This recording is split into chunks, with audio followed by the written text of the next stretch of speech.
বন্ধুরা, জেতা ম্যাচটা হেরে গেলাম। মনে হচ্ছিল ইজিলি আমরা চেস করে নেব, কিন্তু অল্পের জন্য হেরে গেলাম। India women versus England women, একেবারে শেষ বল পর্যন্ত টান উত্তেজনা, কিন্তু শেষ ম্যাচ স্কোর বোর্ডে লেখা থাকলো ভাই ইংল্যান্ড ওন বাই 4 রানস। হ্যাঁ, মাত্র 4 রানে আমরা হেরে গেলাম। যেটা জেতা ম্যাচ ছিল সেটা হারলাম। ইংল্যান্ড টস জিতে ব্যাট করতে নামে আর শুরু থেকেই বুঝিয়ে দেয় যে ভাই ওরা সহজে ছাড়বে না। টেমি বিউম্যান্ট 22 রান করে তাড়াতাড়ি আউট হয়ে যায়, কিন্তু ও আউট হয়ে গেল ভাই এমি জোন্স 56 আর হেথান নাইট মিলে ম্যাচের মোড়টা পুরোপুরি ঘুরিয়ে দেয়।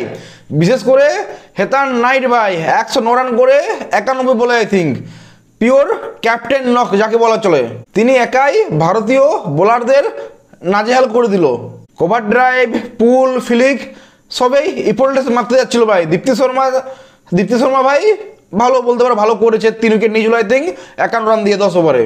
কিন্তু ইংল্যান্ডের মিডল অর্ডার নেটসিবার ব্র্যান্ট 38 এবং শেষে চার্লি ডিন 19 নট আউট। ছোট কিন্তু ভাই ইম্পর্টেন্ট গুরুত্বপূর্ণ একটা ইনিংস খেলেছিল। শেষ পর্যন্ত ইংল্যান্ড ওমেন তোলে 288 রান 8 উইকেট হারিয়ে, যেখানে আমাদের বোলাররা কয়েকটা ক্যাচ বলবো মিস করেছে। যাই হোক, 289 রান চেস করা কঠিন ছিল, কিন্তু ভাই অসম্ভব না। আর আমাদের মেয়েরা ভাই যেভাবে শুরু করেছিল তাতে জয়ের গন্ধ পাওয়া যাচ্ছিল। প্রতিকা রাওয়াল 6 রান তাড়াতাড়ি আউট হয়ে গেল। স্মৃতি মান্দানা ভাই 88 রান করে 94 বলে দারুণ একটা ইনিংস। তার কভার ড্রাইভ বলো কি যাই বলো ভাই, দারুণ ইনিংস খেলে। তার সাথে হার্লিন দেওয়াল 24 রান করে ছোট ইনিংস খেললেও আসল ভরসা ছিলেন ক্যাপ্টেন হরমনপ্রীত কৌর 70 রান করে 100 বলে। মান্দানা আর কৌর 125 রানের একটা পার্টনারশিপ করে ম্যাচটাকে পুরোপুরি নিয়ন্ত্রণে নিয়ে এসেছিল।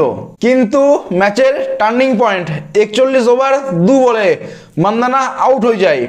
তারপর 45 ওভারে রিচা ঘোষ আউট। তারপরের ওভারেই দীপ্তি শর্মা আউট। ইন্ডিয়া 262 রানে 6 উইকেট, 18 বলে 27 রান চাই। সেই মুহূর্ত থেকেই ম্যাচ ধীরে ধীরে ইংল্যান্ডের দিকে চলে যায়।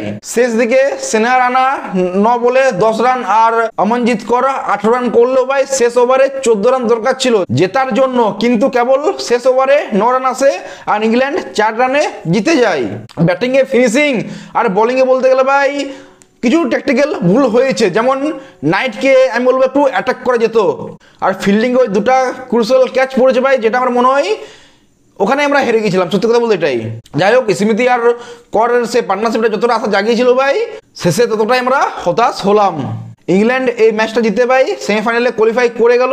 এবার ইন্ডিয়াকে সেমিফাইনালে কোয়ালিফাই করার জন্য যে পরপর 2টো ম্যাচ আছে, পরপর 2টো ম্যাচেই ইন্ডিয়াকে জিততে হবে, তবে সেমিফাইনালে যাবে, যেটা খুবই টাফ হবে ইন্ডিয়ার জন্য। কিন্তু ভাই একটা কথা বলতে হয়, ম্যাচটা জেতা ছিল ভাই।